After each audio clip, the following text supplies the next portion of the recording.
পুরাণের কিচ্ছা কাহিনী, নিতাই ও বসুর গল্প। দেখো নিতাই, ভাই বসু, তুমি তো বিষ্ণু মন্ত্রে দীক্ষিত বৈষ্ণব, কিন্তু বিষ্ণু ভক্ত হইতে শিব ভক্ত শ্রেষ্ঠ। প্রমাণ, লিঙ্গ পুরাণ পৃষ্ঠা 199। দেখো বিষ্ণু শিবলিঙ্গে পূজা করিয়াছেন। লিঙ্গ পুরাণ পৃষ্ঠা 112। বিষ্ণু মহাদেবকে প্রণাম করিয়া বলিলেন, আমারও জগতের ঈশ্বর শিব। লিঙ্গ পুরাণ পৃষ্ঠা 52। ইয়া বাংলা পুরাণের ঠিকানা। একমাত্র শিবের আশ্রয় মুক্তি, অন্য প্রকারের নহে। শিব পুরাণ পৃষ্ঠা 701। রুদ্রাক্ষমালা কণ্ঠে ধারণ করিলে সকল পাপ বিলুপ্ত হয়। শিব পুরাণ পৃষ্ঠা 144। যাহার রঙে রুদ্রাক্ষ নয় তাহার রঙ স্পষ্ট করা যাবে না।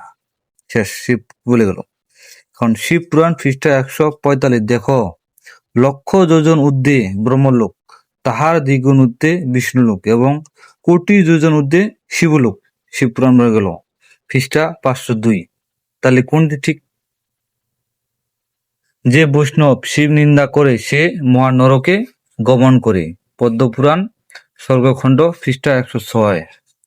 এখন বসু বলিতেছে, নিতাইদা দেখো, বিষ্ণু ছাড়া অন্য দেবতার প্রসাদ যে মূর্খ ব্রাহ্মণ খাবে সে বিষ্ট ভোজন করিবে।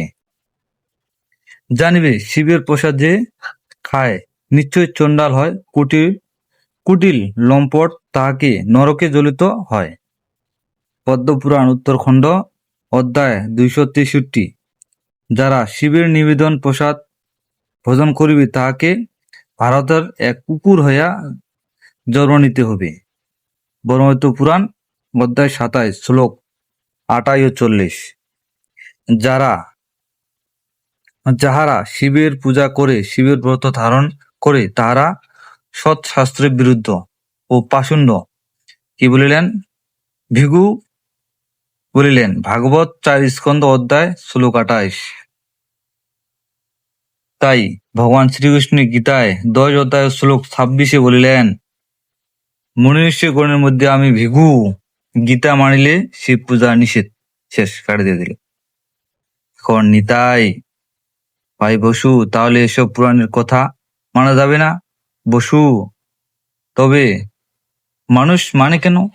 নিতাই, উত্তর, বেদ জ্ঞান না থাকায়। এক কথায় শেষ। দেখো, গণেশের জন্ম দেবীর হস্তে। গণেশের জন্ম শিব পুরাণে পৃষ্ঠা 223। পার্বতী গণেশকে পোশাক পরিলেন।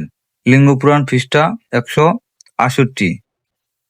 নিতাই দা, ভাই বসু, দেখো, 3 পুরাণে 3 ভাবে গণেশের জন্ম, তাহলে কোনটি ঠিক বিচার করুন। শিবের শস্যর উপর গণেশের জন্ম, ব্রহ্মপুত্র পুরাণ পৃষ্ঠা 344। কোনটি ঠিক? নিতাই, ভাই বসু, দেখো, শনির দৃষ্টি মাত্রই গণেশের মস্তক ছেদন হলো। ব্রহ্মপুত্র পুরাণ পৃষ্ঠা 350। এবং শিবের ত্রিশূল দ্বারা গণেশের মস্তক ছেদন হলো। শিব পুরাণ পৃষ্ঠা 113। তাহলে 2 পুরাণের মধ্যে কোনটি ঠিক? উত্তর দিন। শুকর বলিতে 12 বছর, পাঠা বলিতে 25 বছর, মই বলিতে 100 বছর মা কালী তৃপ্তি থাকেন। বৃহৎকালিকা পুরাণ পৃষ্ঠা 672।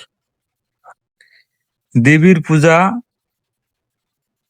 দেব পূজার বলিদান দিয়া ওই বলিদানে দ্রব্য গ্রহণ করিলে কিংবা খাইলে ঘোর নরকে পতিত হয়।